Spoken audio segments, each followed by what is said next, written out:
గ్రంథం మనం చూస్తూ ఉన్నాం. హబక్కూక్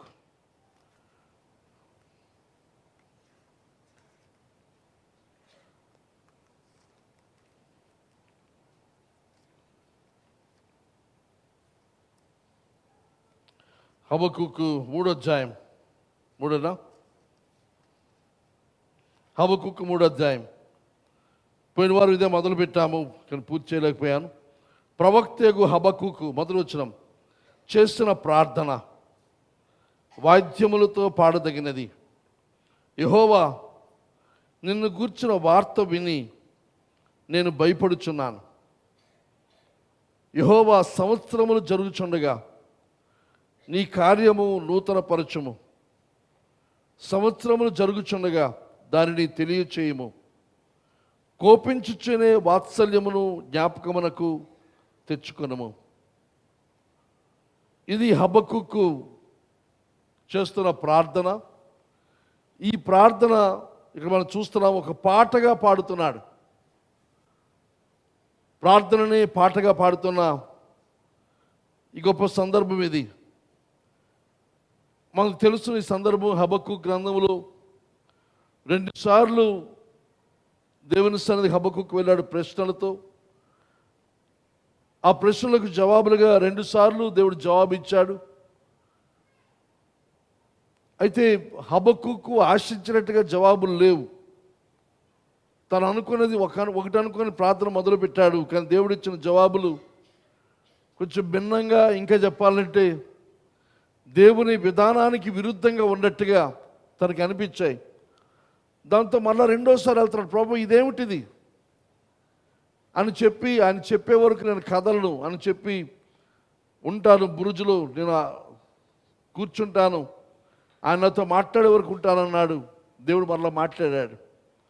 ఆ 2వసారి దేవుడు మాట్లాడిన తర్వాత ఇది 3వసారి హబక్కూకు. ఇక్కడ ఈ ప్రార్థనలో మనం చూస్తే, ప్రార్థనలో ఏ రకమైన ప్రశ్నలు లేవు, ఏ రకమైన అనుమానాలు లేవు, సందేహాలు లేవు. ఇంకా దేవుని యొక్క నీతి, దేవుని యొక్క పరిశుద్ధత, వీటన్నిటి గురించిన అవగాహనతో తనకి ప్రార్థన చేస్తున్నాడు.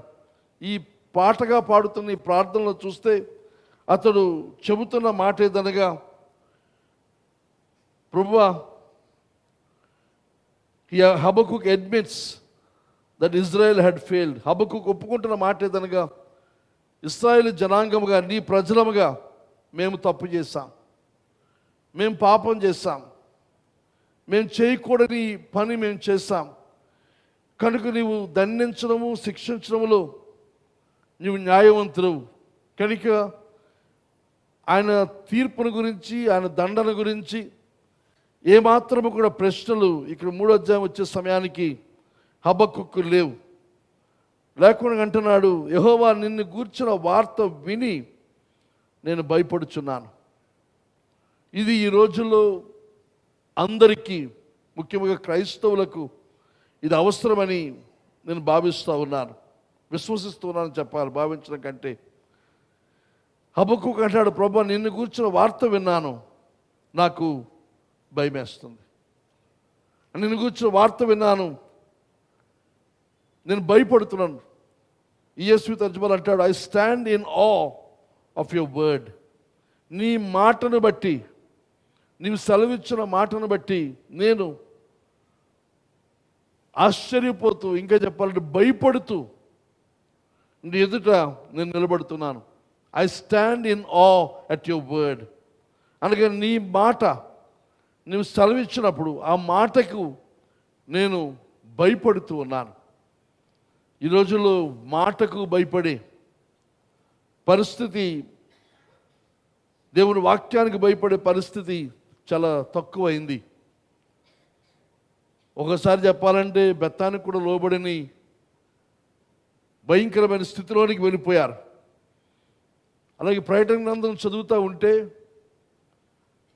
చాలాసార్లు చదివాను ఇప్పటికీ, అది చదువుతూ ఉన్నప్పుడు భయంకరమైన తీర్పులు, భయంకరమైన తెగుళ్ళు, భయంకరమైన విషయాలు జరుగుతూ ఉంటే సహజంగా ఏమనిపిస్తుందంటే మనకి, తప్పనిసరిగా ఇంత తీర్పు, ఇంత శిక్ష, ఇంత దండన వచ్చింది కదా, మారు మనసు వస్తుందేమో కానీ రాదు. ప్రకటనలో చూస్తాం, వారు ఇంకా తిరగబడతారు, ఇంకా తిరస్కారం చేస్తారు, ఇంకా చివరికి ప్రభుత్వం యుద్ధం చేయడానికి కూడా బయలుదేరి వెళ్ళే పరిస్థితి ప్రకటనలో చూస్తాం. అది భ్రష్టత్వానికి వెళ్ళిపోయినప్పుడు ఆ రకంగా ఉంటుంది.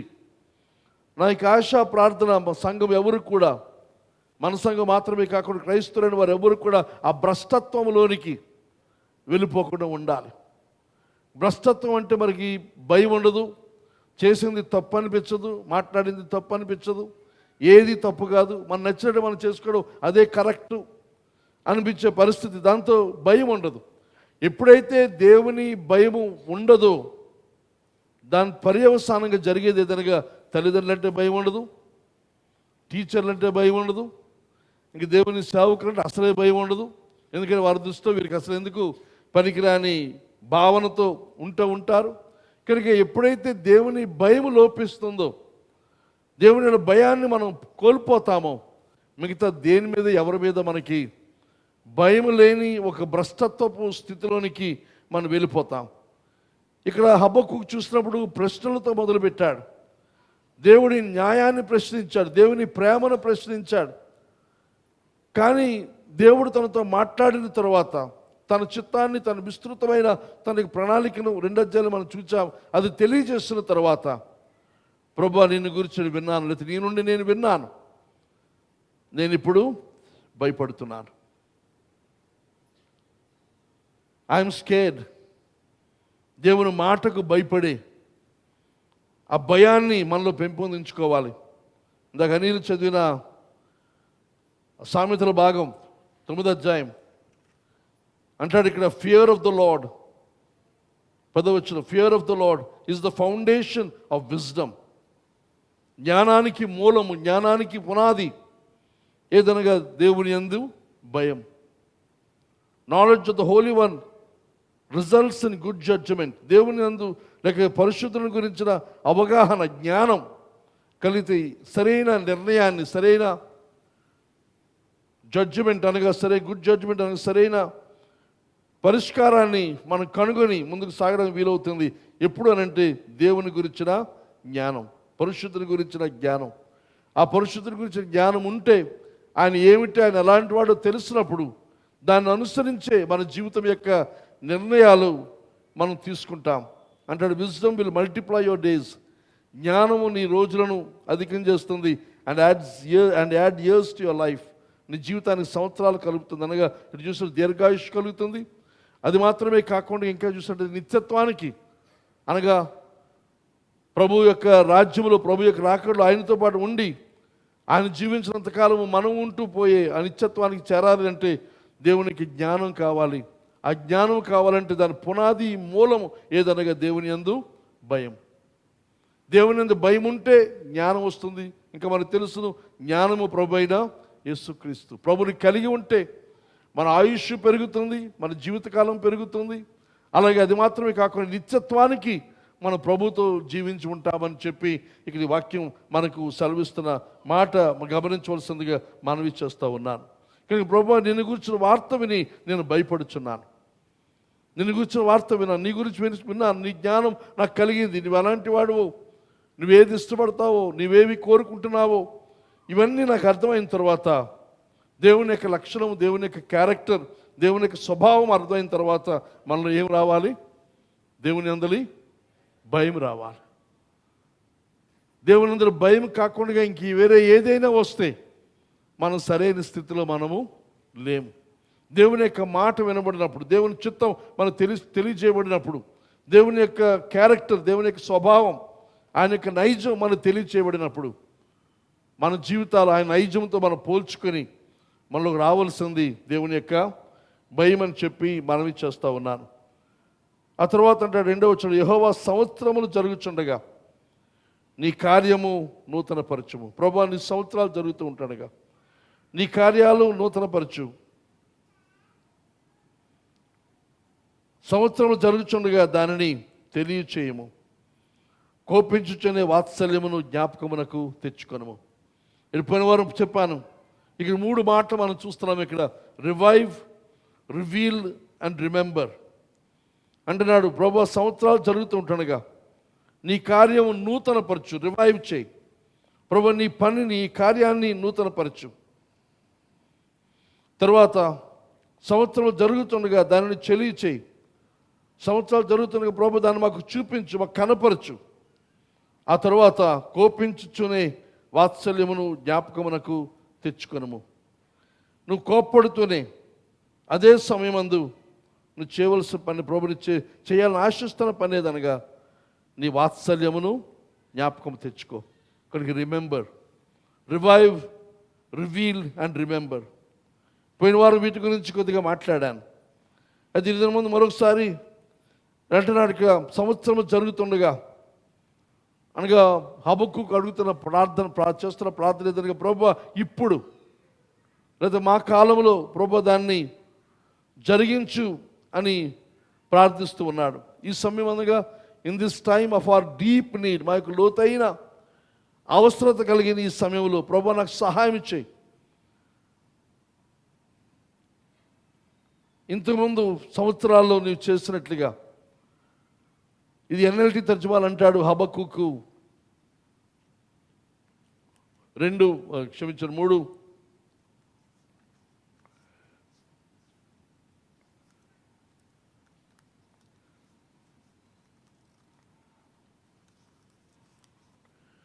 3 అధ్యాయం. I have heard all about you. I am filled with awe by your amazing works. In this time of our deep need, help us again as you did in years gone by. In this time of our deep need, మా యొక్క లోతైన అవసరత కలిగిన ఈ సమయమందు help us, ప్రభువా మాకు సహాయం చేయి. Again help us again as you did in years gone by. ఇంతకుముందు దినాల్లో, ఇంతకుముందు సంవత్సరాల్లో నువ్వు ఎలాగైతే సహాయం చేస్తావో మరే అదే విధముగా ఈ సమయమందు ప్రభువా సహాయం చేయి. ఆ రోజుల్లో నువ్వు సహాయం చేస్తావు నాయన, మళ్ళీ ఈ రోజుల్లో నీ సహాయం అనుగ్రహించు. మళ్ళీ ఆ రోజుల్లో చేస్తున్న కార్యాలు మరలా మా మధ్య నూతనంగా మరొకసారి జరిగించు. మా కాలములో, మా సమయంలో మేము చూస్తుండగా అనే మాట మనం చూస్తూ ఉన్నాం. కానీ సంవత్సరాలు జరుగుతుండగా అని అర్థమేదనగా in our day and in our time.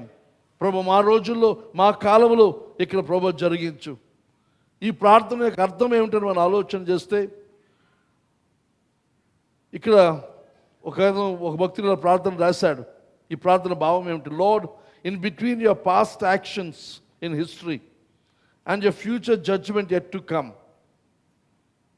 ప్రభు మేము జీవిస్తున్న కాలం ఏదనగా గతంలో చరిత్రలో నువ్వు చేస్తున్న కార్యాలు, అయితే దేవుని వాక్యాన్ని బట్టి మాకు తెలుస్తుంది భవిష్యత్తులో నువ్వు చేసే కార్యాలు, భవిష్యత్తులో ఆయన చేసే కార్యము తీర్పు.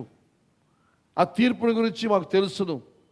కానీ అది నువ్వు చేస్తూ ఈ కాలం మధ్యలో భవిష్యత్తు, ఆ తీర్పునకు, జరిగిపోయిన చరిత్రకు మధ్యలో మేము ఉన్నాం. ఈ కాలంలో అంటున్నాడు, be at work here, right here and now in such a way that people will come to know who you are.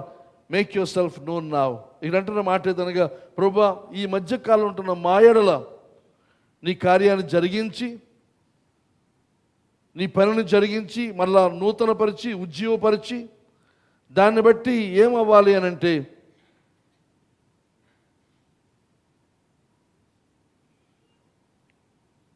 ఇతరులకు ఆ విషయం తెలియచేయబడాలి. ఏం తెలియాలి అని అంటే నీవెవరు, నీవేమిటి, నీ సత్యం ఏమిటి అనేది తెలియాలి. ఇది హబక్కుకు చేస్తున్న ప్రార్థన. ఈ రోజుల్లో కూడా మనము కూడా అదే ప్రార్థన చేయవలసిన అవసరం ఉంది. ప్రభు ఇంతకుముందు గతంలో ఎన్నో కార్యాలు చేస్తావు. పాత నిబంధన చరిత్ర చూస్తాం. అపోస్తుల కార్యగ్రంథంలో ప్రభు శిష్యుల ద్వారా, అపోస్తుల ద్వారా జరిగించిన కార్యాలు చూస్తాం. సంఘం ప్రారంభించబడిన దినాల్లో ప్రభు చేసిన కార్యాలు చూస్తాం. మనకు తెలుసు చరిత్ర. ప్రభు అవన్నీ మరొకసారి మా మధ్య జరిగించు. ఇది గతం. మరి భవిష్యత్తు తీర్పు ఉంది. ప్రతి మోకాలు అనేది వంగవలసిందే, ప్రతి నాలుకైనా ఒప్పుకొనవలసిందే. కానీ ఎవరైతే ఆయన ఒప్పుకోరో, ఆయన ఎవరి పేరైతే జీవగ్రంథం ముందు వ్రాయబడదో వారందరూ కూడా నిత్య నరకాగ్ని గుండానికి వెళ్ళే ప్రమాదకరమైన భయంకరమైన పరిస్థితి భవిష్యత్తు ఉంది. ప్రభువైన యేసుక్రీస్తు ప్రేమ కలిగిన వాడు, దయ కలిగిన వాడు, మన కొరకు తన ప్రాణం ఇచ్చిన వాడు. ఆ రోజు న్యాయాధిపతిగా ఆయన నిలబడతాడు. పక్షపాతం లేకుండా తీర్పు తీరుస్తాడు. ఆ కారణం చేత వాక్యం చూస్తాం, ప్రభు అంటాడు, ప్రభువా ప్రభువా అన్నంత మాత్రం చేత వీరు పరలోక రాజ్యానికి ప్రవేశింపరు, కానీ నా మాట ప్రకారంగా జీవించేవారు. కానీ ప్రభువా ప్రభువా అని అన్న ఒప్పుకొని రోడ్డు తప్పుకొని రక్షించబడ్డాం అనుకుంటావు, కానీ ఆయన చిత్త ప్రకారంగా మనం జీవించకపోతే, ఆ మన రక్షణలో మనం కొనసాగకపోతే, దేవుని నామానికి మహిమ తీసుకొని రాకపోతే, దేవునికి భయం లేకుండా విచ్చలవిడిగా ప్రవర్తిస్తుంటే, ఊరికే పెదవులతో ప్రభు అన్నంత మాత్రం చేత రక్షణ లేదు. ఆయన అంటారు, కొంత వాక్యం మనం చూస్తాం, ప్రభు అంటారు, ప్రభు నీ నామం పేరు మీ దయ్యాలు వెళ్ళగొట్టాం, రోగులు స్వస్థపరిచాం, మీరు మా ఇంటి భోజనం చేశారు, మీకు ఆతిథ్యం ఇచ్చాం, ఇవన్నీ చెప్పిన ప్రభు అంటాడు, అక్రమం చేయవర్లారా మీరెవరో నేను ఎరుగను. అది ఆ తీర్పు దినమందు ప్రభు ఇచ్చే సాక్ష్యం. కనుక అది అక్కడ తీర్పు ప్రభు ఇచ్చేస్తే అయిపోయింది. ఇక ఇంకోచోట ప్రభు అంటాడు, సువార్తలోని మనం చూస్తాం, నన్ను గురించి మీరు ఈ మనుషుల దగ్గర ఈ లోకంలో ఒప్పుకోవడానికి, నేను దేవుని బిడ్డను లేకపోతే క్రైస్తవుడిని క్రైస్తవురాలని అని చెప్పుకోవడానికి మీరు ఇష్టపడకపోతే, మీరు బిడియపడితే, మీరు భయపడితే, ఇతరుల ముందు తక్కువ అయిపోతామేమో, చులకనైపోతామేమో, లోకవుతామేమో, లేదా తక్కువగా అనుకుంటారేమో అనే భావన చేత మనం క్రైస్తవులము అనిపించుకోవడానికి, చెప్పుకోవడానికి లేదా చూపించడానికి మనం ఇష్టపడకపోతే, ప్రభు అంటాడు, ఆ రోజు నేను కూడా మీ గురించి సిగ్గుపడతాను, మిమ్మల్ని ఒప్పుకోను, నేను మీరు నా బిడ్డల నుంచి చెప్పను. ఎప్పుడు? ఆ తీర్పు దినమందు దేవునితో దేవుని దూతల సమూహమందు, ప్రభు నీకు తెలుసు కదా, ప్రతి వారిని సందుకు వచ్చాం కదా, కానుకలు ఇచ్చాం కదా, అర్పణలు ఇచ్చాం కదా, నీకు భోజనం పెట్టాం కదా, ఆతిథ్యం ఇచ్చాం కదా అంటే, మీరు ఎవరో నాకు తెలియదు. అది భవిష్యత్తులో ఉంది. గతంలో ప్రభు ఎన్నో కార్యాలు చేస్తారు. కనుక ఇప్పుడు ఈ ప్రస్తుత కాలం ముందు ప్రభు మమ్మల్ని నూతనపరచండి, మా స్థితిని గురించి అవగాహన మాకు అనుగ్రహించండి. హబక్కుకు ఎలాగైతే ప్రశ్నలతో దేవుని సన్నిధికి వెళ్ళాడు, కానీ ప్రశ్నల తర్వాత తనకు వచ్చిన దేవుడిచ్చిన ప్రత్యక్షతను చూచి తనలో కలిగింది ఏదనగా దేవుని భయం. ప్రతి ఆదివారం, ప్రతి సమావేశం, వాక్యమైన ప్రతి సమయమందు దేవుని గురించి అవగాహన మనం పెరగాలి, జ్ఞానం పెరగాలి. ఆ జ్ఞానం పెరుగుతున్న కొలది మనలో కలిగేది ఏదనగా దేవుని ఎడల భయం కలుగుతుంది. వాక్యం వినే కొలది దేవుని ఎడల భయం కలగకుండా ఇంకా నిర్లక్ష్యంగా వెళ్తున్నామనంటే, మొదటిది దేవుని వాక్యాన్ని మనం వినడం లేదేమో, ఇంకోటి ఒకవేళ దేవుని వాక్యాన్ని కలిపి చెరిపి బోధిస్తున్నామేమో, చెప్పవలసిన రీతిగా దేవుని వాక్యాన్ని ఉన్నదన్నట్టుగా చెప్పడం లేదేమో, ఆ కారణం చేతనే సంఘములు భయము ఉండడం లేదేమో అని భయం వేస్తూ ఉంది. కానీ దేవుని సంఘమా, ఇక్కడ ఈ ప్రార్థన మనం చూస్తున్నప్పుడు తన యొక్క శక్తిని కనపరచమని, నీ కార్యాన్ని జరిగించు ప్రభు అని ప్రార్థన చేస్తున్నాడు. ఇలాంటి ఇదే ప్రార్థన కీర్తనలో, చాలా కీర్తనలో మనం చూస్తాం. కానీ ఈ ప్రార్థన కీర్తనలో, ఈ ప్రార్థనలన్నింటిలో చూసినప్పుడు చేస్తున్న ప్రార్థన ఏదనగా, ప్రభువా నువ్వు గతమందు చేసిన కార్యం మాకు తెలుసును, బైబిల్లో మాకు చరిత్ర ఉంది, మాకు తెలుసును, ఆ చరిత్ర తెలియాలి మనకి. And we know that you're going to do in the ultimate future. అలాగే భవిష్యత్తు అత్యంత ఆఖరి దినమందు నువ్వేం చేస్తావు మాకు తెలిసింది. ఇందాక కొన్ని ప్రస్తావించాను మీకు. కానీ ఈ మధ్య కాలంలో, ఈ కాలము చూస్తే భయంకరంగా ఉంది లోకం. ఈ యొక్క దుష్ట లోకం, అవినీతి, అక్రమము బహుగా విస్తరించి, ఒకప్పుడు అవినీతిని గురించి, అక్రమాన్ని గురించి కంప్లైంట్ చేసేవారు, లేకపోతే ఇది బాగోలేదనే ఒక అసహనం ఉండేది. కానీ ఇప్పుడు చూస్తే అది పోయింది. అంగీకరిస్తారు, తప్పదు, అంతే. పని జరగాలంటే అవినీతి తప్పదు, అక్రమం తప్పదు, అంత తిన్నగా వెళతాం అంటే కుదరదు. దానికి ఒకసారి మనం అంగీకారాన్ని తెలిపి దాంట్లో కొనసాగుతున్న భయంకరమైన అవినీతి, అక్రమ లోకములు మనము జీవిస్తూ ఉన్నాం. కానీ ఈ కాలం ముందు జీవిస్తుంటానుగా, ప్రభువా నీ సహాయం మాకు కావాలి, మీ నడిపింపు మాకు కావాలి, మరి ఒకసారి మన ఉద్యోగాన్ని అనుగ్రహించు. ప్రభు చూసినప్పుడు అక్రమం, అవినీతి ఇన్స్టిట్యూషనలైజ్ అయిపోయింది, అది ఒక క్రమంగా ఏర్పడిపోయింది. కనుక దానిని విషయం ప్రభువా నీ తీర్పులు, నీ న్యాయాన్ని నువ్వు జరిగించు ప్రభువా అని ప్రార్థన చేస్తూ నిన్ను నీవు ప్రత్యక్షపరుచుకో. నీ యొక్క నీతి, నీ యొక్క న్యాయము, నీ రక్షణ కనపరచు. ఈ ప్రార్థనలో ప్రభువా గర్విష్ఠులైన వారిని వినయాన్ని నేర్పించు. Humble the proud. ప్రభు బాధిస్తున్న వారిని ఓడించండి, అనగా దుఃఖపడుతున్న వారిని ప్రభువా మీరు కాపాడండి. నశించిపోతున్న వారిని రక్షించండి. ప్రభువా మీ కార్యాన్ని జరిగించండి. మిమ్మల్ని గురించి వాక్యంలో ఏమైతే విన్నామో అవి మా జీవితాల్లో చూడగలిగిన సహాయం మీరు మాకు దయచేయండి. నేను చెప్పిన మాటలు ఇవన్నీ కూడా మన లోకంలో మనం చూస్తూ ఉన్నాం. గర్విష్ఠులు, ఒత్తిడి చేస్తున్న వారు, బలమున్నవారు, అన్ని రకాల బలం, ఆర్థికంగా బలం, లేకపోతే జాతిని బట్టి కానీ, లేకపోతే కుటుంబాన్ని బట్టి, లేకపోతే పదవిని బట్టి కానీ, ఉన్న బలాన్ని బట్టి తక్కువ ఉన్నవారు, తక్కువ స్థితిలో, నీచ స్థితిలో ఉన్నవారిని బాధిస్తూ అనగారిన వారిని ఇంకా అనగదొరుకుతూ ఉన్న ప్రభువా, అనగారిన వారి ప్రభుని విడుదల దయచేయండి. మమ్మల్ని బా మీద ఉక్కు పాదాలు మోపి మమ్మల్ని అణిచివేస్తున్న వారిని ప్రభువా, వారికి ఓటమిని అనుగ్రహించండి. నశిస్తున్న వారిని ప్రభువా రక్షించండి. మన ఈ రోజులు ఈ ప్రార్థన చేయవలసిన అవసరం ఉంది. పోయిన వారం చెప్పాను, ప్రభుత్వాల కోసం అనుకూలంగా మాత్రమే కాకుండా వ్యతిరేకంగా కూడా మనం ప్రార్థన చేయవలసిన అవసరం ఉంది. ఎందుకంటే ప్రభుత్వాలు మనం మేలు చేయడం కంటే వారు వేరే ఇతర ఎజెండాలు, ఇతర ఆలోచనలు, ఇతర దృష్టిలో పెట్టుకుని, ఇతర గోల్స్ పెట్టుకొని చేస్తున్న చట్టాలు, శాసనాలు, వాటిని బట్టి ప్రభు వారికి వ్యతిరేకంగా మనం ప్రార్థన చేయవలసిన అవసరం. ప్రభు వారిని ఓడించండి, వారి నుండి మమ్మల్ని కాపాడండి, ప్రభు నీ కార్యాన్ని జరిగించండి అని మనం ప్రార్థన చేయవలసిన అవసరం ఉంది. ప్రస్తుత మన సమాజంలో మనకున్న పరిస్థితులలో ప్రభు యొక్క సహాయం మనకు కావాలి. కనుక చేస్తూ ప్రభు కార్యం చేయడం ద్వారా నీ శక్తి, నీ ప్రభావాన్ని కనపరచు. కానీ నిన్ను గురించిన అవగాహన లోకానికి అంతటికీ తెలియాలి. ఇక్కడ ఏమిటంటే మనం జయం సాధించాలి, మన పగ తీరాలి, మన కక్ష తీరాలి కాదు. అక్కడ దేవుడు మన తరపున ఆయన చేసిన కార్యం ద్వారా లోకానికి అంతటికీ తెలియవలసిందేదనగా దేవుడు లాంటి వాడు, ఇతరే దేవుడు అనే సత్యం లోకానికి తెలియాలి. మన ఆశ, మన ప్రార్థన పాలకొండంతా కూడా దేవుని తెలుసుకోవాలి. ప్రతి వీధులుగా, కుటుంబాలుగా దేవుని తెలుసుకోవాలి. కనుక ఈ సమయమందు మనం చేస్తున్న ప్రార్థన, ప్రభువా సంవత్సరాలు జరుగుతూ ఉంటాడుగా మరొకసారి నీ కార్యాన్ని నూతనపరచండి, నీ శక్తిని, ప్రభావాన్ని లోకానికి కనపరచండి, నీ వెలుగును ప్రకాశింపచేయండి. అది ఎలా చేస్తాడనగా మన ద్వారానే చేస్తాడు. మనలో ఉజ్జీవాన్ని ఇచ్చి మనం ఆయన కొరకు నిలబడితే మనం ఒక సాక్ష్యంగా లోకానికి ఉన్నప్పుడు వీరి దేవుడు లేకపోతే మీ దేవుడు అనే సాక్ష్యం మనకు వస్తుంది. కనుక ఇది చూస్తున్నప్పుడు ఈ ఉజ్జీవంలో, ఈ కార్యములో, హబక్కుకు చేస్తున్న ప్రార్థనలో ముందుగా ఆ రివైవల్, ఆ ఉజ్జీవం అనేది మనలో కలగాలి. మనలో కలగడానికి ముందు దేవుని యొక్క భయం మనకు కలగాలి.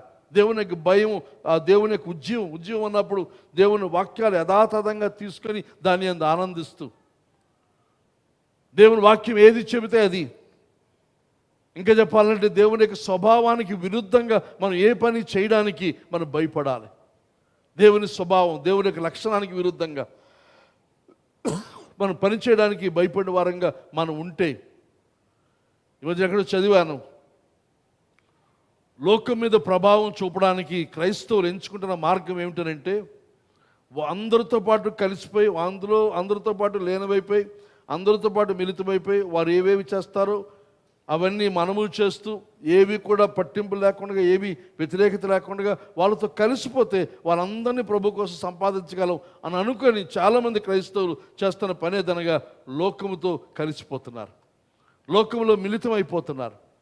దాంతో జరిగేది ఏదనగా వాళ్ళకి మనకి తేడా ఏమాత్రం కూడా లేదు, వ్యత్యాసం లేదు.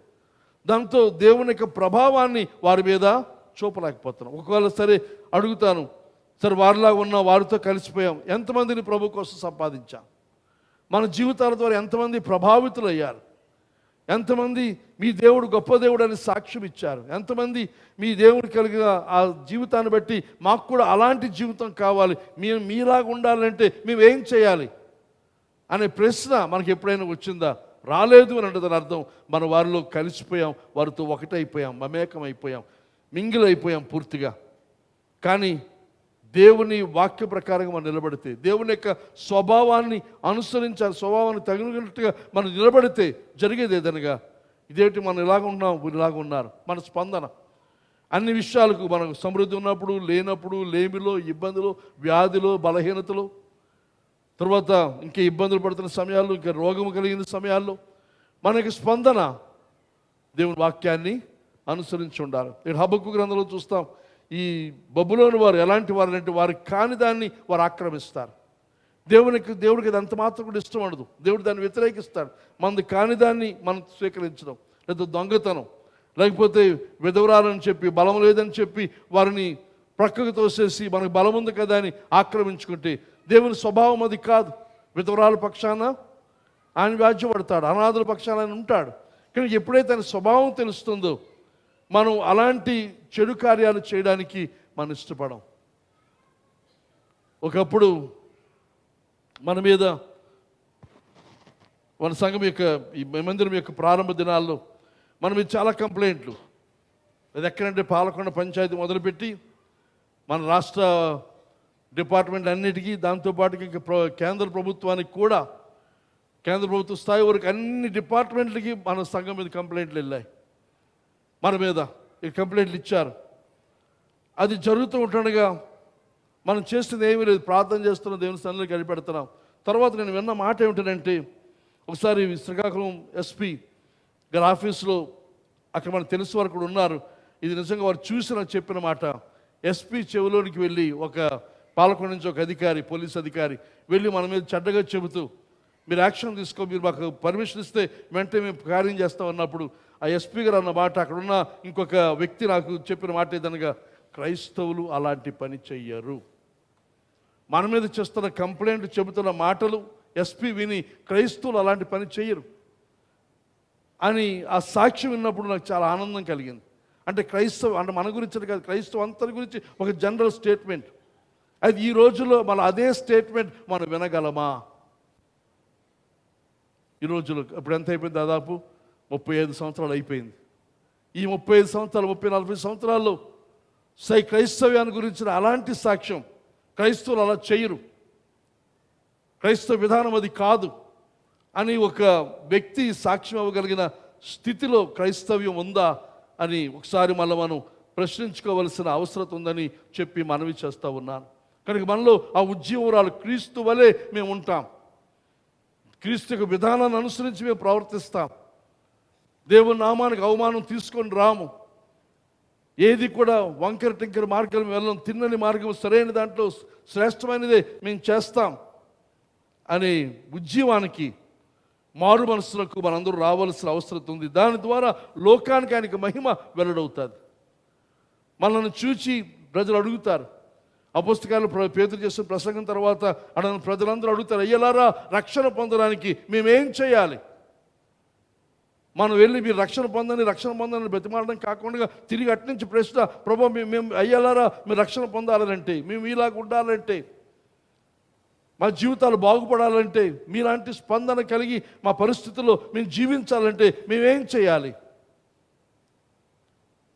అనే ప్రశ్న వచ్చే విధమైన ఉద్యమాన్ని, ఆ కార్యాన్ని ప్రభు జరిగించాలని ఆశిస్తూ ఉన్నాం, ప్రార్థన చేస్తూ ఉన్నాం.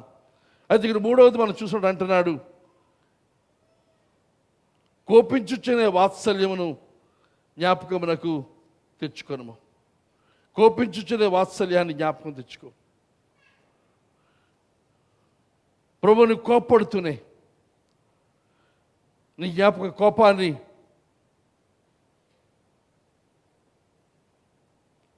పోయిన వారం చెప్పాను, ఇక్కడ హెబ్రూ భాషలో 3 పదాలు ఉపయోగించాడు. ఇన్ రేజింగ్ యాంగర్ అంటే మొదటిది రగులుతున్న కోపం, కోపం చూసినప్పుడు. తర్వాత రెండవది కరుణ, టు షో కంపాషన్. నీ రగులుతున్న కోపము ఆయన లక్షణం అది. ఇంకో లక్షణం కరుణ, దయ ఉన్నది. అయితే ఈ కోపము ఈ కరుణ ఈ మధ్యలో హబక్కుకు ప్రార్థన చేస్తాడు, ప్రభు రిమెంబర్, జ్ఞాపకం చేసుకో. ఏమిటి జ్ఞాపకం చేసుకో? నీ కరుణని జ్ఞాపకం చేసుకో. నీ కోపం ఉంది ప్రభు, నీ కరుణని జ్ఞాపకం చేసుకో. హబక్కుకు దేవుని యొక్క నీతి తెలుసు, దేవుని యొక్క కోపం తెలుసు. అది అర్థమైంది తనకి. హబక్కుకు మొదటి 2 అధ్యాయాలు చూడడంతో హబక్కుకు అది అర్థమైంది. హబక్కుకు దేవుని యొక్క ప్రవక్తగా దేవుని తరపున మాట్లాడేవాడిగా దేవుని యొక్క కోపం తనకు తెలుసును. ఈ మాటలు ఒకవేళ సామాన్యమైన వ్యక్తులకు అర్థం కాకపోవచ్చు. ప్రవక్తగా ఉన్న వ్యక్తి దేవుని యొక్క హృదయాన్ని ప్రతిబింబిస్తూ ఉంటాడు. హబక్కుకు మొదట్లో అంటాడు ఇక్కడ, దేవుడు నాకు ఇచ్చిన భారం. ఇప్పుడు హబక్కుకి గ్రంథం అంతటికీ ప్రారంభం మనం ఆలోచన చేస్తే, దేవుడు తనలో పెట్టిన భారం తీసుకుని వెళ్ళి మన దేవుని సన్నిధిలో ప్రార్థన చేశాడు. ఆ తర్వాత వస్తున్న స్పందన దేవుని యొక్క హృదయాన్ని అతడు ప్రతిబింబిస్తూ ఉన్నాడు. కనుక ప్రవక్తలకు, దేవునికి సన్నిహితంగా ఉండే దేవుని యొక్క సేవకులకు దేవుని యొక్క స్వభావం తెలుస్తుంది, ఆయన కోపం తెలుస్తుంది. ఆ కోపము వీరిలో ప్రతిబింబిస్తూ మాటల్లో చేష్టల్లో ఉంటుందని చెప్పి బైబిల్ అంతట్లో ఉన్న ప్రవక్తల యొక్క అనుభవాన్ని బట్టి ఈ ఉదయకాలం మందు మీకు మరొకసారి జ్ఞాపకం చేస్తూ ఉన్నాను. హబక్కుకు దేవుని యొక్క నీతి తెలుసును, దేవుని యొక్క న్యాయం తెలుసును. ఇప్పుడు హబక్కుకు చెప్తున్న మాట ఎదురుగా, దేవా నీ కోపం నాకు తెలుసును, నీ కోపం నీ రగులుతున్న నీ కోపం నాకు తెలుసును. ఒకసారి ఆలోచించండి. If God were not angry against sin and evil, injustice and brutality, greed and poverty, lust and abuse, what kind of a God would he be? ఈ ప్రశ్న ఏమిటంటే, ఎలాంటి దేవుడు ఇతను? ఒకవేళ దేవుడికి పాపము దుష్టత్వం కనబడితే, దేవుని కోపం రాకపోతే, ఆయన ఎలాంటి దేవుడు? అన్యాయము దౌర్జన్యము చూసినప్పుడు దేవునికి కోపం రాకపోతే ఆయన ఎలాంటి దేవుడు? గ్రీడ్ అనగా దురాశ, స్వార్థముతో నాకు నేను పోగు చేసుకోవడం, పేదరికం, దాని విషయమే దేవునికి కోపం రాకపోతే అతను ఎలాంటి దేవుడు? మోహపు తర్వాత పాడు చేసే తత్వము, పాడు చేయడం, ఇలాంటివి చూసినప్పుడు, అక్రమం జరుగుతున్నప్పుడు, లైంగికపరమైన అక్రమాలు జరుగుతున్నప్పుడు దేవుని కోపం రాకపోతే ఆయన ఎలాంటి దేవుడు? మనం కూడా చాలాసార్లు మనిషిగా కూడా ప్రవర్తించలేకపోతున్నాం. కొన్నిసార్లు చెడుతనము, దుష్టత్వం, అక్రమం కనబడితే కోపం వస్తుందా, లేకపోతే ముఖం పక్క తిప్పి వెళ్ళిపోతున్నామా? అంటే దాని అర్థం మనలో దాని గురించి అసలు కోపం లేదు. అది మన యొక్క భక్తికి పరాకాష్ట అనుకుంటాం. కానీ దేవునికి కోపం వచ్చే విషయాలు మనం చూస్తే మనకి కోపం రావాలి. అబద్ధాన్ని దేవుడు సహించడు. మన అబద్ధం మాట్లాడుతూ, అబద్ధాన్ని సహిస్తూ, అబద్ధాన్ని ప్రోత్సహిస్తూ, ఇంక సాధారణంగా పెళ్ళిళ్ళు చెప్తూ ఉంటారు, అది మన వాక్య విధానం కాదు. అది ఏదైనా 1000 అబద్ధాలు ఆడైనా ఒక పెళ్లి చేయాలి, శుద్ధ తప్పది. దయచేసి ఒక అబద్ధం ఆడి కూడా పెళ్లి చేయొద్దు, అది పాపం, తప్పది. కానీ లోకం ఏం చెప్తుంది? 1000 అబద్ధాలను ఆడేయచ్చు అంటే దాని అర్థం అబద్ధాల గురించి మనకి దేవునికున్న ఆ కోపం మనకు లేదు, దేవునికున్న ఆ భావన మనకు లేదు. అబద్ధం మాట్లాడితే దేవుడు ప్రభు ఏమని చెప్పాడు? అబద్ధం మాట్లాడేవారు మీ తండ్రి వేరు, మీ నాన్న వేరు. మీ నాన్న ఎవరు? సైతాన్. అబద్ధాలు జనకుడు వాడు. మీరు సైతాన్ పిల్లలైతే మీరు అబద్ధాలు ఆడతారు. కనుక దేవుని యొక్క కోపము హబక్కుకు తెలుసును. మనకు కూడా తెలియవలసిన అవసరం ఉంది. మనకి అవగాహన కలగాలి. దేవుడు దేని విషయమై కోపడతాడు? దుష్టత్వం చెడు చేయవారి విషయమై ఆయన కోపం మనకు కలిగి ఉండాలి. అయితే ఇక్కడ అంటాడు, కోపించుచునే ప్రభువా వాత్సల్యం, గాడ్స్ కంపాషన్ అండ్ మర్సీ. హబక్కుకి దేవుని యొక్క కనికరము, దేవుని యొక్క కృప కూడా ఎరిగినవాడు హబక్కుకు. నిర్గమకాండం 34వ అధ్యాయం, నిర్గమకాండం 34వ అధ్యాయము.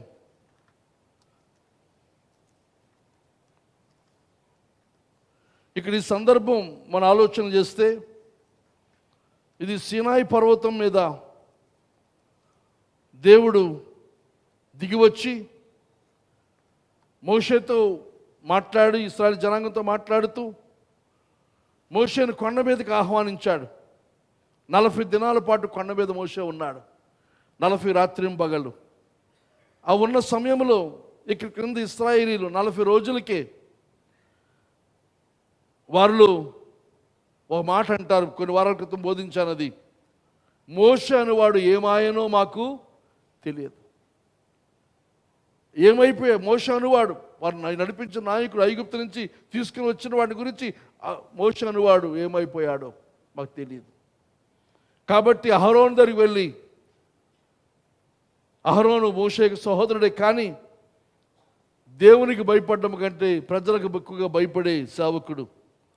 కానీ వారందరూ కోరినట్టుగా వారికి మనస్సును ఎరిగి వారు నచ్చినట్టు పని చేశాడు. ఈ రోజులు చూసినప్పుడు చాలామంది ఎలాంటి సేవకులను కోరుకుంటారు, మా మనస్సు ఎరిగి మాకు నచ్చినట్టుగా మాకు ప్రవర్తిస్తే మాకు బాగుంటుంది, అప్పుడు ఆ పాస్టర్ని బట్టి మేము ఆనందిస్తాం అనుకుంటారు. కానీ అహరోను చేసిన పని ఆ ఉద్దేశంతోనే ప్రజలకు మెప్పు పొందాలి, ప్రజలతో ఉండాలి, వారిని పోగొట్టుకోకూడదు, జాగ్రత్త పడాలి. కనుక వారి మనస్సు ఏమిటి, హృదయం ఏమిటి అని చూసినప్పుడు వారికి విగ్రహాల మీద దృష్టి ఉంది. ఐగుప్తులు వారు సేవించిన విగ్రహాల మీద దృష్టి ఉంది. కనుక ఒక దూడను, బంగారు దూడను తయారు చేశాడు. ఆ బంగారు దూడకు వీరందరూ కూడా మొక్కుతున్నారు, స్తుతులు చెల్లిస్తారు, పాడుతున్నారు. కానీ బయట పెట్టిన బ్యానర్ ఏమిటో తెలుసా? యెహోవాకు పండగ. పేరేమో దేవుని పేరు పెట్టారు, యెహోవా అన్నారు, కానీ లోపల చేస్తుంది దూడకి ఆరాధన చేస్తున్నారు. ఇది వాళ్ళు, ఇది హబక్కు చెప్పాలంటే అహరోను దాన్ని అంగీకరించి జరిగిస్తూ ఉన్నాడు. బయట బ్యానర్ ఒకటి, లోపల జరిగేది ఒకటి. ఈరోజు యూట్యూబ్లో చూసిన చాలాసార్లు బయట పెట్టే స్లోగన్ ఒకటి ఉంటుంది, ఓపెన్ చేస్తే అదేమి ఉండదు అందులో. ఇప్పుడు క్రైస్తవ్యం కూడా అలాగే మారిపోయింది. బయటేమో దేవుని మందిరం, దేవుని సంఘం, విశ్వాసాలు, రకరకాల పేర్లు ఉంటాయి మనకి, సంఘాలకి, రక్షణ, ప్రార్థన, ఇవన్నీ పేర్లు ఉంటున్నాయి. కానీ లోపల జరుగుతుంది ఏమిటి, సంఘం లోపల జరుగుతుంది ఏమిటి? అయితే అలాంటి పరిస్థితుల్లో మోషేని దేవుడు చెప్పాడు, ఇదిగో నీ ప్రజలు, లేకపోతే నీ తీసుకొచ్చిన ప్రజలు ఇలా చెడిపోయారు, అక్కడ వెంటనే వెళ్ళి వాటిని సరిచేయమన్నప్పుడు కిందకు వస్తాడు, వారితో మాట్లాడుతున్న విషయాలన్నీ కూడా జరిగాయి. అయితే తర్వాత దేవుడు మోషే యొక్క ప్రార్థన మేరకు, మోషే అంటే ప్రభా నిన్ను నువ్వు కనపరచలేదు, నీ మహిమ నాకు చూపించు, నిన్ను చూడాలని ఆశపడుతున్నాను అని చేస్తాడు ఆ ప్రార్థన. దాని జవాబుగా చూసినప్పుడు ఇక్కడ నిర్గమకాండం 34వ అధ్యాయం 5-7 వచనాల్లో దేవుని యొక్క స్వభావం ఇక్కడ మనకు చూపిస్తూ ఉన్నాడు. దేవుడే చెబుతున్నాడు ఈ మాటలు, ఎవరో చెప్పిన మాటలు కాదు, దేవుడే స్వయంగా తను చెబుతూ ఉన్నాడు. మేఘములో యెహోవా దిగి, నిర్గమకాండం 34వ అధ్యాయం 5వ వచనం చదువుతున్నాను. మేఘములో యెహోవా దిగి అక్కడ అతనితో నిలిచి, ఎవరితో నిలిచి? మోషేతో యెహోవాను నామమును ప్రకటించాను. అతని ఎదుట యెహోవా అతన్ని దాటి వెళ్ళొచ్చు. యెహోవా ఇక్కడ ఆయన స్వభావాలు, ఆయన యొక్క విధానం, ఆయన క్యారెక్టర్ తెలియజేస్తున్నాడు. యెహోవా కనికరము, దయ, దీర్ఘశాంతము, విస్తారమైన కృపా సత్యములు గల దేవుడైన యెహోవా. దేవుల్లో ఉన్న లక్షణాలు తానే చెప్పుకుంటున్న, నాలో ఇవి ఉన్నాయి. ఏమున్నాయి దేవుల్లో? కనికరము, దయ, దీర్ఘశాంతం. దీర్ఘశాంతం అంటే త్వరగా కోపం రాదు, అలాగని కోపం రాదని కాదు, వస్తుంది. కానీ దీర్ఘశాంతం వహిస్తాడు, కోపం వహించడానికి ఆయన ఆలోచిస్తాడు, దీర్ఘశాంతం వహిస్తాడు. విస్తారమైన కృప సత్యములు గల దేవుడైన యెహోవా. ఇంకా ఆయన ఎలాంటి వాడు? ఆయన 1000 మందికి కృపను చూపించు, 1000 మందికి కృపను చూపించు. ఆ తర్వాత యట్ దోషమును, అపరాధమును, పాపమును క్షమించును గాని ఆయన ఏమాత్రమును దోషులను నిర్దోషులుగా ఎంచక 3-4 తరముల వరకు తండ్రుల దోషమును కుమారుల మీదకి, కుమారుల మీదకి రప్పించునని ప్రకటించాను. ఇది దేవుని యొక్క స్వభావం. ఆయన క్షమిస్తాడు, కానీ ఏం చేస్తాడు? ఏమాత్రము దోషులను నిర్దోషులుగా ఎంచడు, 3-4 తరముల వరకు. కానీ ఈయన చూసినప్పుడు దేవుడు ఎలాంటి వాడు? ఇశ్రాయేలు చూసిన ఘోరమైన తప్పిదం చేస్తారు, విగ్రహారాధన చేస్తారు. తమను ఐగుప్తు నుంచి తీసుకుని వచ్చింది ఈ దూడ అని ప్రార్థన చేస్తారు. యెహోవా కాకుండా ఈ దూడ మమ్మల్ని తీసుకుని వచ్చాడు, మన దూడ తీసుకొని మనం ఐగుప్తు వెళ్ళిపోతాం అనే దృష్టితో వారు ఉన్న విషయం మనం చూస్తున్నాం. కానీ దేవుడు అక్కడ తన దయా కనికరాన్ని కనపరిచిన సంగతిని మనం ఇక్కడ చూస్తూ ఉన్నాం. కనుక దేవుడు ఎలాంటి వాడు అనగా శిక్షించే దేవుడు, అదే సమయమందు క్షమించే దేవుడు, దండించే దేవుడు, కోపించే దేవుడు, అదే సమయమందు దయా కనికరాన్ని చూపించే దేవుడు. ఇప్పుడు ఇది ఆలోచిస్తూ ఉంటే పోయిన వారం మాట్లాడిన అనంతరం డాక్టర్ ఫేత్ఫుల్ గారు నా దగ్గరికి వచ్చి యోనా మీరు మాట్లాడుతుంటే యోనా జ్ఞాపకం వచ్చాడు. ఒకసారి చూద్దాం యోనా గ్రంథం, యోనా 4వ అధ్యాయం.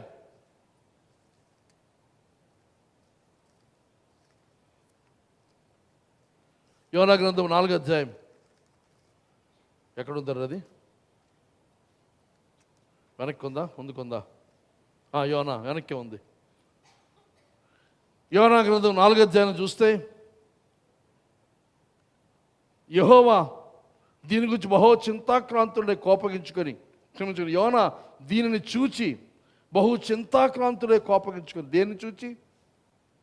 నినివే ప్రజలు మారు మనసు పొంది గోనెపట్ట ధరించి ఉపవాసం ఉండి ప్రార్థన చేస్తూ ఉంటే దేవుడు చేస్తాననుకున్న ఉగ్రత, ఆయన కోపం దిగి రాకుండా వారిని క్షమించి వారిని వదిలేసినప్పుడు యోనా అంటాడు, యోనా దీనికి చూచి బహు చింతాక్రాంతులై కోపగించుకొని, ఎవరి మీద కోపం? దేవుని మీద కోపం, నినివే వారి మీద కోపం. ఏమన్నాడు? యెహోవా నేను నా దేశమందు ఉండగా ఇట్లు జరుగునని నేను అనుకుంటేనే కదా, నాకు తెలుసు నువ్వు ఇలా చేస్తావని. మా దేశంలో ఉంటుండగానే నేను అనుకున్నాను ఇలా చేస్తావని. వారు చంపేస్తాను, నరికేస్తానన్నా, పొడి చేస్తానన్నా, తీరా వచ్చేసరికి వాళ్ళు మారు మనసు పొంది అయ్యో ప్రభు అంటే నువ్వు ఊరుకున్నావు. అలా చేస్తావు నాకు తెలుసు, అందువల్లనే నీవు కటాక్షమును జాలియు బహుశాంతమును అత్యంత కృపయు గల దేవుడు అయి ఉండి పశ్చాత్తాపడి కీడు చేయక మానుదు అని నేను తెలుసుకొని దానికి ముందుగానే తర్షీషులకు పారిపోతుంది. నాకు తెలుసు. ఎక్కడ తెలుసు? క్రింద మనం చూసిన దేవుడి వాక్యం నిర్గమకాండంలో దేవుడు తను తాను చెప్పుకున్నాడు కదా, ఇవన్నీ నాకు తెలుసు. ప్రవక్త తెలిసిన వాడు ఇలా చేస్తావు కాబట్టే నేను నీ సువార్త లేకపోతే నేను గురించిన ఆ కోప వార్తను చెప్పడానికి నేను ఇష్టపడలేదు అని దేవుని మీద చాలా కోపగించుకున్నట్టుగా ఈ వాక్యంలో మనం చూస్తాం. అది ఇంకా దేవుని యొక్క స్వభావం మనం చూస్తే యెహెజ్కేలు గ్రంథంలో ఇంకా ఆయా చోట్ల మనం చూసినప్పుడు దేవుడు శిక్షించుడి యందు చంపుటి యందు ఆయనకు ఆనందం లేదు. ఎవరిని చంపబడితే ఇలా చనిపోతే దానికి ఆనందం లేదు. యెహెజ్కేలు గ్రంథం 33వ అధ్యాయం 11 వచనం, తర్వాత 18 అధ్యాయం 23 వచనం, ఇవన్నీ మనం చూస్తే దేవుని యొక్క ఉద్దేశం మనుషులను చంపడం కాదు, శిక్షించడం కాదు. కానీ ప్రభు కోరిక ఏదనగా వారు మారు మనసు పొంది వారు రక్షించబడాలి. మారు మనసు పొంది దేవునికి జీవాన్ని వారు పొందుకోవాలి. మరణానికి బదులుగా అనే ఉద్దేశంతోనే ప్రభు కార్యాలు చేస్తానని చెప్పి మనవి చేస్తూ ఉన్నాను. ఇంకేం చూసినప్పుడు హబక్కూకు యొక్క ప్రార్థన, మాకు నీ దయ కనపరచు, లేకపోతే నీ ఉగ్రత కనపరచు, ఇది కాకపోతే అది కాకపోతే ఇది కాకుండా హబక్కూకు చేస్తున్న ప్రార్థన ఏదనగా నువ్వు మా మీద కోపగించడానికి మీకు సర్వ హక్కులు ఉన్నాయి దేవా, మేము తప్పు చేస్తాం, మేము పాపం చేస్తాం, కానీ ఆ కోపములో దయచేసి నీ దయను జ్ఞాపకం చేసుకో. ఇది మనం చేయవలసిన ప్రార్థన. హబక్కూకు దేవునికి స్వభావం తెలుసు, ఆయన కోపము తెలుసు, ఆయన దయ తెలుసు. కానీ ఈయన అంటున్నాడు, ప్రభువా నువ్వు కోపిస్తూ ఉన్నప్పుడే, మా మీద నువ్వు రగులుతున్న కోపంతో ఉన్నప్పుడే దయచేసి నీ దయను ఒకసారి జ్ఞాపకం చేసుకుని మాకు కనపరచు. ఇదే రకమైన ప్రార్థన ఇర్మియా కూడా చేస్తాడు. ఇర్మియా గ్రంథం 10వ అధ్యాయం, ఇర్మియా గ్రంథం 10వ అధ్యాయం 23-24 వచనాలు చూస్తే,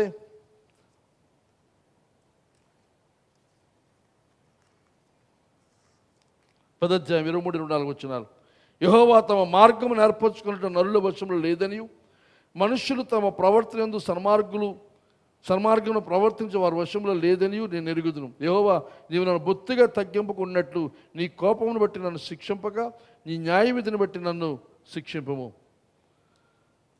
కాదని తెలుగులో సరిగ్గా బాగుంది, కానీ ఇర్మియా గ్రంథం 10 ఏమండి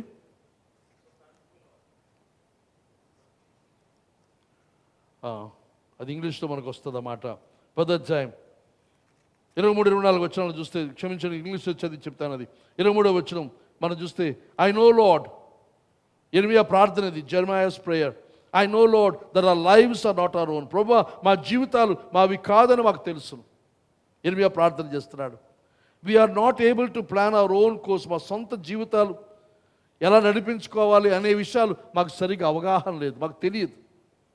సో కరెక్ట్ మీ. కాబట్టి ప్రభువా నన్ను సరిచేయి. అంటే మా జీవితాలు ఎలా జీవించాలి, ఎలా నడిపించబడాలి అనే అవగాహన మాకు లేదు.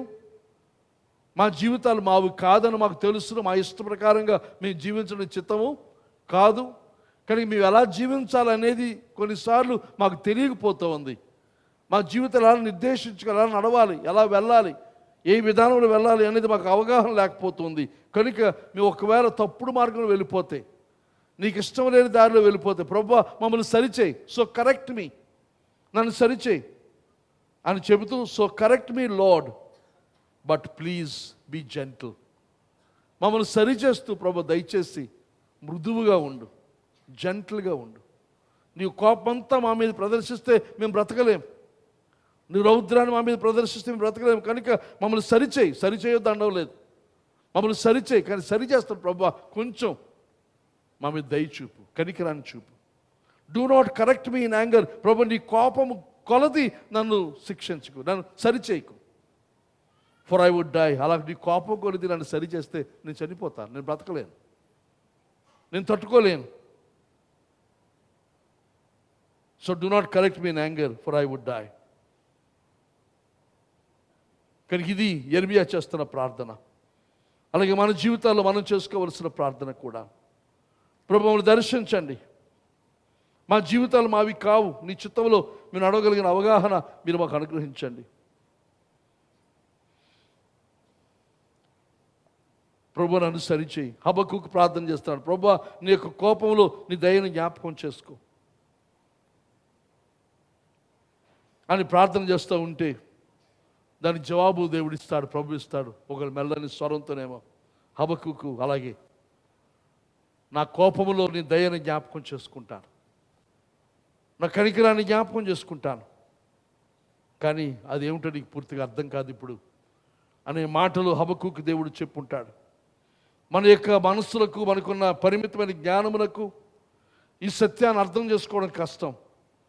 ఒకేసారి కోపము, ఒకేసారి దయ, కనికరం ఒకే వ్యక్తిలో అది మన విషయమై ఉండడం అన్నప్పుడు అది ఎలా సాధ్యం? మనకు వస్తే కోపం, లేకపోతే దయ. మన సామెతలు ఉన్నాయి కదా, కోపం వచ్చినా పట్టలేము, ప్రేమ వచ్చినా పట్టలేము. అంటే ఆ కోపంలో అందరూ అటు వెళ్ళిపోతాం, దయలో ఇటు వెళ్ళిపోతాం, ఏదో పక్కకి.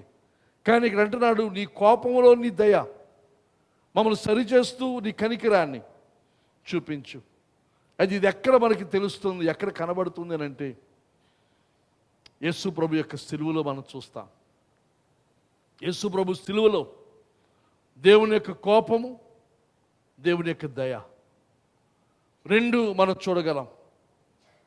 ఆయన యొక్క కోపము, ఆయన యొక్క ఉగ్రత, గాడ్స్ రాత్ అంటే ఉగ్రత చూస్తాం అక్కడ. దేవుని యొక్క ఉగ్రత సిలువలో ప్రభుని యేసుక్రీస్తు పొందిన శ్రమల ద్వారా యెషయా గ్రంథం 53లో చూస్తాం. ఆ ఉగ్రతకు సంతృప్తి కలిగింది.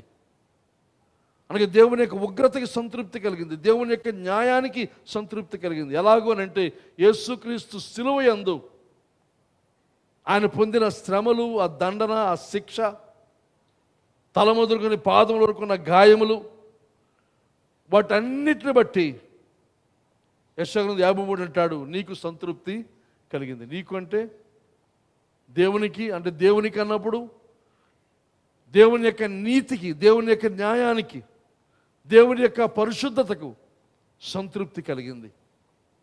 ఇది చాలామంది దీన్ని తప్పుగా అర్థం చేసుకొని శిలువ మీద ప్రభు మరణించి తన రక్తం ఇచ్చి మనల్ని కొన్నాడనంటే ఎవరికి ఇచ్చాడన్నప్పుడు సైతానికి ఇచ్చారంట. సైతానికి ఇవ్వలేదు. సైతానికి చెల్లించి మనల్ని కొనలేదు. తన రక్తాన్ని చిందించింది, తన ప్రాణాన్ని అర్పించింది. శిలువలో పొందిన శ్రమ అంతయు ఏమిటనగా పాపమునకు శిక్ష ఆయన దేహమందు భరించాడు. ఆయన పాపం యొక్క శిక్ష అంతయు కూడా ఆయన దేహమందు ఆయన అనుభవించాడు. ఆ అనుభవించిన దానిని బట్టి తన తండ్రి అయిన దేవుని యొక్క పరిశుద్ధత, నీతికి సంతృప్తి కలిగింది. కానీ ఇది చూసినప్పుడు ఆయన ఉగ్రత చెప్పాలంటే అది మన మీద పడాలి, నీ మీద, నా మీద పడాలి ఆ ఉగ్రత. మనము ఆ ఘోరమైన మరణానికి పాత్రులం. కానీ మనకు బదులుగా దేవుని యొక్క ప్రేమ, దయను బట్టి దేవుడే మానవుడై తానే తనలో దాన్ని ఇమిడ్చుకొని, ఈ ఉగ్రత అంతా కూడా తనలో తాను ఇమిడ్చుకొని, తాను తీసుకొని మనకు దానికి బదులుగా ఏమిచ్చాడు? రక్షణ ఇచ్చాడు. 2 కొరింథీ పత్రికలో పౌలు రాస్తాడు, గాడ్ వాజ్ ఇన్ క్రైస్ట్. చాలాసార్లు మనం అనుకునేది ఏమిటంటే, క్రీస్తు శ్రమ పొందాడు, తండ్రి అయిన దేవుడు దూరంగా ఉన్నాడు. ఇంకా సిలువలో 7 మాటలు మనం చూస్తాం, తండ్రి నా దేవ నా దేవ ఎందుకు విడనాడితివి అనే మాటలు మనం చూస్తాం. అవన్నీ విన్న తర్వాత అనిపిస్తుంది దేవుడు ఎక్కడో ఉన్నాడని. కానీ కొరింథీ పత్రిక 2 కొరింథీ పత్రిక 5వ అధ్యాయంలో పౌలు రాస్తాడు, 19వ వచనం నుండి 21వ వచనం మనం చూసినప్పుడు, God was in Christ reconciling the world to himself. దేవుడు క్రీస్తులో ఉండి ఆ శిలువ శ్రమంతా ప్రభు అనుభవిస్తుండగా చేస్తున్న పనేదనగా లోకాన్ని అంతటినీ తనతో సమాధానపరుచుకుంటున్నాడు. ఆ శిలువలో ప్రభు చేస్తున్న కార్యం ఇది. దేవుని ఉగ్రత అంతా కూడా ప్రభువైన యేసుక్రీస్తు తనలో తీసుకొని ఆ ఉగ్రత స్థానంలో మనకు ఆశీర్వాదాన్ని దేవుడు పంచాడు. గలతీ పత్రికలో మనం చూస్తాం, ధర్మశాస్త్రం యొక్క శాపమును మ్రాను మీద వేలాడిన వాడిగా ఆయన అనుభవించి దానికి బదులుగా మన పరిశుద్ధాత్మను అబ్రహాము యొక్క వారసత్వాన్ని ప్రభు అనుగ్రహించినట్లుగా గలతీ పత్రికలో మనం చూస్తాం. కనుక శిలువ మీద మనం చూసినప్పుడు దేవుని యొక్క ఉగ్రత, దేవుని యొక్క ప్రేమ రెండు కూడా కలుసుకున్నాయి. రెండిటికి సంతృప్తి కలిగింది. ఆ శిలువ శ్రమ, ఆ కష్టాన్ని గురించే గెత్సెమనే తోటలో ప్రభు బాధపడింది, భయపడింది. తండ్రి నిశ్చితమైతే ఈ పాత్ర నా ఎదురు తొలగించనగా మనుషులందరి కొరకు పాపముగా చేయబడ్డాం. పాపము ఎరుగని ఆయన పాపముగా చేయబడిన పరిస్థితి. పాపం ఎప్పుడు చేయలేదు. ఆయన పుట్టుకలో పాపం లేదు, ఆయన జీవితంలో పాపం లేదు, ఆయన ఆలోచన తలంపులో పాపం లేదు. సైతాను ఎలాగైతే ఆదాము హవ్వలను శోధించాడు అదే విధముగా శోధించాడు. ఆయన సేవా కాలంలో 33.5 సంవత్సరాల కాలంలో నిత్యము సైతాను చేత శోధించబడుతూనే ఉన్నాడు. ఆ శోధన కూడా మనకు తెలుసును. బయట నుంచి మాత్రమే కాకుండా లోపల నుండి సొంత శిష్యుడే పేతురే అంటాడు, ప్రభు నీకు దూరమగును గాక. సిలువ గురించి మాట్లాడుతున్న, అది కాదు నువ్వు చేయవలసిన, నీ శక్తి నీ ప్రభావాన్ని కనపరుచుకో అని పేతురు తనకు ఉచిత సలహా ఇస్తూ ఉంటే సతానా వెనక్కిపోయేది. కనుక పేతురు మాట్లాడుతున్న మాటలు దేవుని నుండి వచ్చినవి కావు. అంతకుముందు నీవే మెస్సయ్య, నీవే రక్షకుడు అన్నమాట దేవుడే నీకు బయలుపరిచాడు అన్నాడు. తర్వాత మాట్లాడుతున్న మాటలు ఇది సైతాను నుండి. ఒకసారి వింత అనిపిస్తుంది, దేవుడు సైతాను 2 మాటలు. ఒక దేవుని మాట విన్నవాడు మరొక క్షణంలో సైతాను మాట వినే అవకాశం కూడా ఉంది. కానీ మీరు వినబడే స్వరం అది దేవునిదా సైతానుదా అని వివేచించగలిగిన జ్ఞానం మనకు కావాలి. ప్రభు ఆ వివేకాన్ని నాకు అనుగ్రహించు. నీ స్వరాన్ని పోల్చుకునే వివేకం. సైతాను మాట్లాడే మాట అది సైతాను అని నాకు తెలియబడాలి, నాకు అవగాహన కలిగించు, ఆ విచక్షణ జ్ఞానం నాకు అనుగ్రహించని ప్రార్థన చేయాలి. పేతురు అది లేకపోయింది. ఒకసారి దేవుని యొక్క ప్రత్యక్షత పొందాడు, మరొకసారి సైతాను యొక్క ఆలోచన అనుసరించి ప్రభుకు సలహా ఇస్తూ ఉన్నాడు. కానీ దేవుని సంగమా, దేవుని యొక్క ప్రేమ, దేవుని యొక్క ఉగ్రత ఈ రెండూ కూడా సిలువలో నెరవేరాయి. దేవునికి ఉగ్రతను ఆయన భరించాడు, దేవునికి శాపమును ఆయన భరించాడు. మనం పొందవలసిన శాపం, మనం పొందవలసిన శిక్ష అంతే ఆయనే ఆయనలో తీసుకున్నాడు. తీసుకొని ఆయన ప్రేమ కూడా అక్కడ మనకు కనపరిచాడు. ఎంతగా ప్రేమించాడు అంటే ప్రాణమిచ్చు అంతగా. ఈ ప్రేమ ఈ లోకంలో ఎక్కడా మనం చూడం, చాలా అరుదు, ఇంచుమించు లేదనే చెప్పాలి. ఇంకొక మనిషి కోసం ప్రాణం ఇచ్చే ప్రేమ.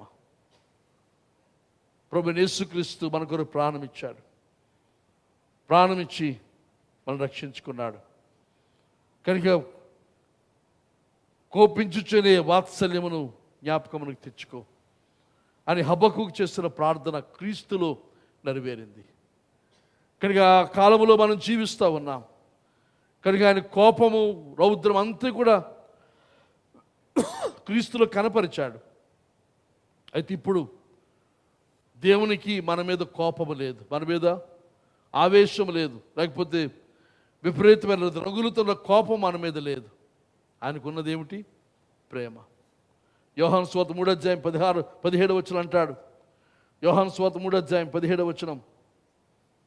యోహాను 3:16 మనకు తెలుసును అందరికీ. కానీ 17వ వచనం, 3వ అధ్యాయం 17వ వచనం చూస్తే, లోకము తన కుమారుని ద్వారా రక్షణ పొందుటకే గాని లోకమునకు తీర్పు తీర్చుటకు దేవుడు ఆయనను లోకములోనికి పంపలేదు. లోకము తన కుమారుని ద్వారా రక్షణ పొందుటకే గాని లోకమునకు తీర్పు తీర్చుటకు దేవుడు ఆయనని పంపలేదు.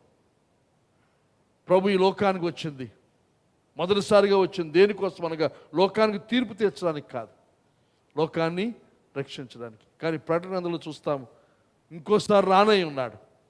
అప్పుడు వచ్చినప్పుడు తీర్పు తీర్చడానికి వస్తాడు ఆయన. ఆ తీర్పుకి ఫైనల్. దాని తర్వాత రక్షణ అనేది ఎంత మాత్రము కూడా లేదు. కనుక మనం గతం అయిపోయింది, ఇప్పుడు ప్రస్తుతం జీవిస్తున్న కాలం, భవిష్యత్తు ఇంకా రాలేదు. ఈ మధ్య కాలంలో ఉన్న మనము చేయవలసింది, ప్రభు సంవత్సరం జరుగుతుండగా ఏం ప్రార్థన చేద్దాం? ప్రభు మమ్మలను ఉజ్జీవపరచు. ఆ ఉజ్జీవములో మనకు వచ్చే ప్రాముఖ్యమైనది ఏదనగా దేవుని భయం. సంఘం ఎప్పుడైతే దేవునికి భయపడుతుందో, దేవునికి భయపడి మన జీవితాలు సరి చేసుకుంటామో, అప్పుడు దేవుని యొక్క ప్రభావం మనలో కనబడుతుంది. అది లోకం మీద ఇంపాక్ట్ చూపిస్తుంది, ప్రభావాన్ని చూపిస్తుంది. దానితో పాల్గొనంతే రక్షించబడుతుంది. ఈ సువార్తను, కోపించిన వాత్సల్యం చూపించే ఆయన సువార్తను మనం చాటించవలసిన అవసరం ఉంది. ప్రభువా, నీ కార్యాన్ని నూతనపరచు, రివైవ్.